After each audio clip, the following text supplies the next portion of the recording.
আজ বানাবো মাটির বাটি। তোমরা আগের ভিডিওতে দেখেছিলে যে দুরকম পদ্ধতিতে আমি মাটির থালা বানিয়েছিলাম। মাটির বাটি বানানোর জন্য প্রথমে কাদার রাউন্ড শেপ কেটে নিতে হবে, তার ওপর কাদার রিংগুলোকে একটার সঙ্গে একটা খুব ভালোভাবে অ্যাটাচ করে নিতে হবে যাতে না খুলে যায়।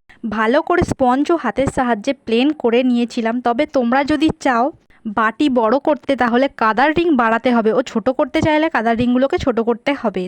তারপর বাটির ভিতরে একটা সরু রিং লাগিয়ে এইভাবে প্লেন করে বাটি তো বানালাম। এরপর স্কেল দিয়ে বাটির মাপের একটা ঢাকনা তৈরি করার জন্য একটা স্টিলের উল্টো করে রাখা বাটির ওপর কাদার লুচিটাকে বসিয়ে স্পঞ্জের সাহায্যে এইভাবে স্মুথ করে নিয়ে এইভাবে বাটির ঢাকনাটা তো বানালাম। কিন্তু যতক্ষণ না পর্যন্ত শুকনো হচ্ছে স্টিলের বাটির ওপর থেকে এই মাটির ঢাকনাটা কোনো মতেই তোলা যাবে না। যদি তুলতে চাও তাহলে ভেঙে যাবে। আমার এই মাটির বাটিটা কেমন লাগলো অবশ্যই কমেন্ট করে জানিও এবং ভালো লাগলে অবশ্যই একটি লাইক করে দিও। দেখা হচ্ছে